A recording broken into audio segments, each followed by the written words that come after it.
আব্দুল হক লিখেছেন, খাবারের পর মিষ্টি খাওয়া কি সুন্নাত? খাবারের পর মিষ্টি খাওয়া সুন্নাত, এটি বহুল প্রচলিত একটি কথা। কোরআন বা হাদিসের কোনো ভিত্তি আসলে পাওয়া যায় না। নবী করিম সাল্লাল্লাহু আলাইহি ওয়াসাল্লামের বাসায় মাস রান্না পর্যন্ত হতো না, চুলায় আগুন জ্বলতো না, স্পষ্ট হাদিস রয়েছে। এবং তার বাসায় বহুদিন, দিনকে দিন এমন ছিল যে শুধুমাত্র খেজুর এবং পানি ছিল খাবার হিসাবে, আর কিছুই ছিল না। এরকম দিনকে দিন চলে যেত। সেখানে তিনি আগে বিভিন্ন পদের খাবার খেয়ে এরপরে আলাদা করে মিষ্টান্ন খাবার খেতেন, এবং সেজন্য খেয়ে তারপরে আলাদা করে মিষ্টি খাওয়া সুন্নাত, এরকম বলার কোনো সুযোগ নেই। নবী সাল্লাল্লাহু আলাইহি ওয়াসাল্লাম কোনো কথা কখনো বলেন নাই যে খাবারের পর মিষ্টি খেতে হবে বা খাওয়ার নির্দেশ করেছেন, অথবা তিনি এরকম খেতেন, এরকম কোনো হাদিস পাওয়া যায় না। তবে এটা ঠিক যে তিনি মিষ্টান্ন খাবার বা মিষ্টি জাতীয় খাবার তিনি পছন্দ করতেন। এজন্য কেউ মিষ্টি জাতীয় খাবার নবী সাল্লাল্লাহু আলাইহি ওয়াসাল্লামের ভালোবাসায় তার পছন্দের আইটেম হিসেবে খেতে পারেন, সেটা ভিন্ন বিষয়, এবং সেটা অবশ্যই নবী সাল্লাল্লাহু আলাইহি ওয়াসাল্লামের ভালোবাসায় খেলে সওয়াবের কারণ হতে পারে। বাট খাবারের পরে আলাদা করে মিষ্টি খাওয়া সুন্নাত, ব্যাপারটা সেরকম নয়। এটি আমাদের সমাজে বহুল প্রচলিত, অথচ এর কোনো ভিত্তি কিন্তু এভাবে কোরআন হাদিসে বর্ণিত হয়নি। শাহনাজ পারভীন আপনি লিখেছেন, ওমরা করতে গেলে কি কসর নামাজ পড়তে হবে? ওমরা করতে গেলে কসরের নামাজ পড়বেন যদি আপনি মুসাফির থাকেন। সাধারণত ওমরা করতে গেলে 7 দিন, 10 দিন, 15 দিনের জন্য মানুষ যায়। 7 দিন 8 দিন মক্কায় থাকেন, 7 দিন 8 দিন মদিনায় থাকেন। তাহলে পুরো সময়টা তিনি মুসাফির থাকবেন এবং এই সময়টা তিনি কসর পড়বেন। তবে হ্যাঁ, স্থানীয় ইমামের পিছনে যখন নামাজ পড়বেন, হারামাইনে হারাম শরীফে যখন ইমামের পিছনে নামাজ পড়বেন, তখন তো পুরো নামাজ পড়বেন। একাকী যখন পড়বেন, তখন ফরজ নামাজ একাকী পড়লে বা মুসাফিররা নিজেরা জামাত করলে, তখন সেক্ষেত্রে অবশ্যই তারা কসর পড়বেন। যদি 15 দিনের কম কোনো জায়গায় থাকার নিয়ত থাকে, তাহলে সেক্ষেত্রে মুসাফির হিসেবে গণ্য হয় ফুকাহায়ে আহনাফের মতে। সেই হিসাবে মক্কা মদিনাতে 7 দিন 8 দিন বা 9 দিন যদি থাকে এক এক জায়গায়, মক্কার 7-8 দিন, মদিনার 7-8 দিন, তাহলে সেক্ষেত্রে আপনি মুসাফির হিসেবে গণ্য থাকছেন, কারণ এক জায়গার কোথাও আপনি 15 দিনের নিয়ত করেননি। স্বাস্থ্যকতা এর থেকে আপনি লিখেছেন, স্বামী মারা গেলে শ্বশুর কি গায়রে মাহরাম হয়ে যায়? স্বামী যদি মারা যান, তাহলে সেক্ষেত্রে শ্বশুর গায়রে মাহরাম হন না। স্বামী মারা গেলেও আজীবনের জন্য শ্বশুর এর সাথে দেখা দেওয়া জায়েজ, এবং একইভাবে স্ত্রী মারা গেলে শাশুড়ির সাথে ছেলের দেখা দেওয়া জায়েজ। মারা গেলে গায়রে মাহরাম হয়ে যাবে, ব্যাপারটা সেরকম না। আব্দুল আল মামুন লিখেছেন, রাতে সূরা মুলক পড়ার সময় কখন? এশার নামাজের পর পড়লে হবে নাকি ঘুমানোর পূর্বেই পড়তে হবে? ঘুমানোর আগে যে কোনো মুহূর্তে পড়লেই হবে। ঘুমানোর ঠিক আগ মুহূর্তে বিছানায় গিয়ে পড়তে হবে এমন কোনো বাধ্যবাধকতা নেই। এশার নামাজের পরে পড়লেও কিন্তু আদায় হয়ে যাবে। মিরাজ হাসান লিখেছেন, শীতে ফজরের সময় বীর্যপাত হলে বীর্য হাত দিয়ে পরিষ্কার করে কাপড়ে না লাগালে গোসল না করে নামাজ পড়লে নামাজ হবে কিনা?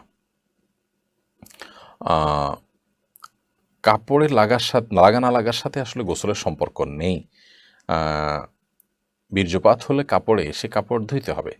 যদি শুকিয়ে যায় এবং সেটাকে খুঁচিয়ে তুলে ফেলা যায়, সেটাও বীর্য পরিষ্কারের একটা পন্থা পদ্ধতি। বাট এটার সাথে গোসল ফরজ হওয়া না হওয়ার কোনো সম্পর্ক নেই। বীর্যপাত হলে গোসল আপনাকে করতেই হবে, কাপড়ে লাগুক না লাগুক, কাপড় আপনি পরিষ্কার করতে পারেন না পারেন, এমনকি শরীরে আপনার যেখানে লেগেছে শুধু সেটা আপনি পরিষ্কার করে ফেলেছেন, তাতেও কাজ হবে না, গোসল আপনাকে করতেই হবে। ফরজ গোসল এটি আপনার ঠান্ডা পানি দিয়ে করা কষ্টকর হলে গরম পানি দিয়ে করবেন, তারপর আপনাকে গোসল করতে হবে। আর যদি গরম পানি করার ব্যবস্থা না থাকে, ঠান্ডা পানি এত ঠান্ডা হয় যেটা আপনার জীবনহানি হতে পারে, তাহলে সেক্ষেত্রে তায়াম্মুমে যেতে পারেন, কিন্তু সর্বাবস্থা আপনার উপর গোসল ফরজ হবে। মাহফুজ আলম আপনি লিখেছেন, আসহাবে কাফের সাথে থাকা যুবকদের সাথে থাকা কুকুর কি জান্নাতে যাবে? আসহাবে কাফের সাথে থাকা আপনার আসহাবে কাফের যুবকদের সাথে থাকা যে কুকুর, সে কুকুর জান্নাতে যাবে বলে একটা কথা আমাদের সমাজে লোকমুখে প্রচলিত আছে, অথচ এর কোনো ভিত্তি কোরআন অথবা হাদিসে কোথাও নেই।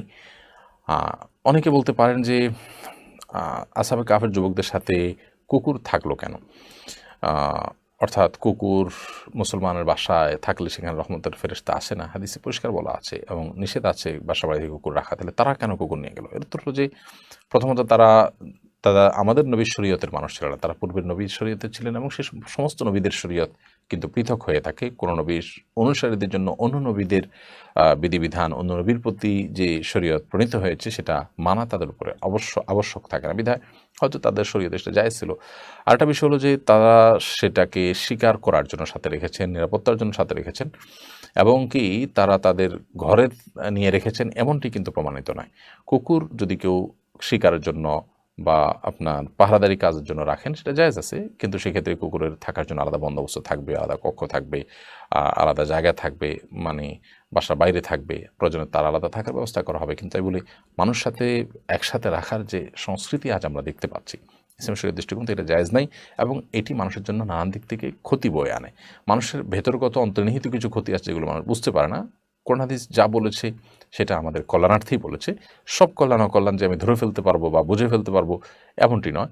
বহু আদেশ নিষেধ শরীয়ত আমাদেরকে করেছে যেগুলো যথার্থতা আজ বহুকাল পরে এসে আমরা বুঝতে পারছি।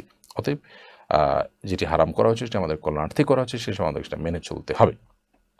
মোহাম্মদ সজীব লিখেছেন, জামাতে ইমামকে সেজদায় পেলে মুক্তাদি কি তাকবীরে তাহরিমা বলে হাত বাঁধবে নাকি সোজা সেজদায় চলে যাবে? জামাতে ইমামকে যদি সেজদায় পান মুক্তাদি, তাহলে সেক্ষেত্রে তাকবীরে তাহরিমা পড়ে অবশ্যই সোজা সেজদায় চলে যাবেন। অনেকে মনে আচ্ছা তাকবীরে তাহরিমা পড়ে হাত বাঁধবে কিনা, হাত বাঁধা জরুরি না, আল্লাহু আকবার বলে তিনি সেজদায় চলে যাবেন। অনেকে এই সময় হাত বেঁধে দাঁড়িয়ে থাকেন অথবা অপেক্ষা করেন, হাতও বাঁধেন না, তাকবীরে তাহরিমা করেন না, সেজদা থেকেই উঠবে ইমাম, তারপর যা যোগদান করবে, এটা ভুল। কারণ আমি যদি ইমামকে সেজদায় গিয়ে শামিল হই এবং তাকে সেজদায় তার সাথে গিয়ে যোগ দেই, তাহলে ওই রাকাতটা আমার গণ্য হবে না, কিন্তু একটা সেজদা আমি পেয়ে গেলাম। একটা সেজদা, এটা অফুরন্ত সওয়াব রয়েছে। সেজদাতুন ওয়াহিদাতুন খায়রুম মিনাদ দুনিয়া ওয়া মা ফিহা, একটা সেজদার মূল্য দুনিয়া এবং দুনিয়ার মধ্যে উঠতে সবকিছু থেকে উত্তম। অতএব আমি একটা সেজদা মিস করার কোনো যৌক্তিক কারণ থাকতে পারে। অনেকে আছে এসে দাঁড়িয়ে থাকেন যে ইমাম সেজদা দিয়ে উঠাক তারপর আমি যোগদান করবো, এটা ভুল।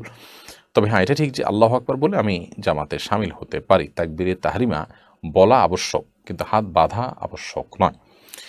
জানাতো নাইম আপনি লিখেছেন, আমার শাশুড়ি মাঝে মধ্যে আমার নাবালেক বাচ্চাদের অভিশাপ দেয়, অভিশাপগুলো লাগবে কিনা, আমার করণীয় কি? দেখুন, আল্লাহ সুবহানাহু ওয়া তাআলা কোরআনে কারিমে বলেছেন, ওয়ালা ইউআজ্জিলুল্লাহু শাররা ইসতাআজালাহুম বিল খাইরি লাকুদিয়া ইলা আজালুহুম আও লাকুদিয়া আজালুহুম। যদি মানুষ যেভাবে তাড়াহুড়া করে বদদোয়া দেয় এবং আপনার বদদোয়া দিয়ে মানুষ যেভাবে অভিশাপ দেয়, তো এগুলো যদি কবুল হয়ে যেত, মানুষ নেক দোয়া যেরকম দ্রুততার সাথে আল্লাহ তাআলা কবুল করেন, এগুলো যদি কবুল করতেন তাহলে মানুষ বহু আগে শেষ হয়ে যেত, ধ্বংস হয়ে যেত। তো এই আয়াত থেকে পরিষ্কারভাবে বোঝা যায় যে আসলে যদি ভুলে কেউ বদদোয়া দেয়, রাগের চোটে কেউ বদদোয়া দেয়, এগুলোতে ক্ষতি হয় না। সেটা মা বাবা হতে পারেন, শ্বশুর-শাশুড়ি হতে পারেন বা অন্য কেউ হতে পারেন। কিন্তু যারা এরকম কথায় বদদোয়া দেন, অভিশাপ দেন, তারা অবশ্যই অন্যায় কাজ করেন, অবশ্যই গুনাহের কাজ করেন, তাদের আল্লাহকে ভয় করা উচিত। ইমরান হোসেন আপনি লিখেছেন, আমার অনেক সাদাস্রাব হয়, আমি প্রতি ওয়াক্ত নামাজের আগে কাপড় পরিবর্তন করে নামাজ পড়ি, কিন্তু নামাজের সময় মাঝে মাঝে সাদাস্রাব বের হয়, এতে আমার নামাজ হবে কিনা? সম্ভবত কোনো বোন, কোনো পুরুষ আইডি থেকে তিনি লিখেছেন এটি। তো যাই হোক, সাদাস্রাব যদি হয় এবং প্রত্যেক নামাজের আগে আপনি কাপড় পরিবর্তন করেন, এরপর অনবরত বের হতে থাকে, নামাজের মধ্যেও যদি বের হয়, ইনশাআল্লাহ আপনার নামাজের কোনো অসুবিধা হবে না, যেহেতু এটা সবসময় বের হতে থাকে। সবসময় বের হতে থাকলে আপনার প্রতি ওয়াক্ত নামাজের জন্য ওযু করে নিলে হবে। আর যদি সবসময় বের না হয়, বরং প্রচুর পরিমাণ বের হয়, তাহলে যে সময়টা বের হয় না, ধরা যাক যে একবার বের হলে পরিষ্কার করলে আর 10-15-20 মিনিট বের হয় না, তাহলে ওই ফাঁকে নামাজ পড়ে ফেলতে হবে। এক কথায় নামাজের মধ্যে যাতে বের না হয় সেভাবে সময় বের করে নামাজ পড়ার চেষ্টা করতে হবে। আর যদি অনবরত বের হতে থাকে, তাহলে তো নামাজের মধ্যে বের হলে কোনো অসুবিধা নেই, কারণ এটা তার হাতে না। অতএব প্রত্যেক ওয়াক্তের জন্য তিনি ওযু করে নামাজ পড়লে নামাজ হয়ে যাবে।